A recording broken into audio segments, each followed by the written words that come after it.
அண்ணாமலை என்னும் நான் மக்களவையில் உள்ள இடம் ஒன்றை நிரப்புவதற்கு வேட்பாளராக நியமிக்கப்பட்டுள்ளதால் சட்ட விதிகளுக்கு இணங்க நிறுவப்பட்டுள்ள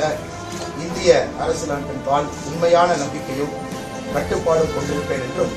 இந்திய நாட்டில் முழு முதல் ஆட்சியையும் ஒருமைப்பாட்டையும் நிலைநிறுத்துவேன் என்றும் ஆண்டவன் மீது சூளுரைத்து உறுதி கொள்கிறேன்.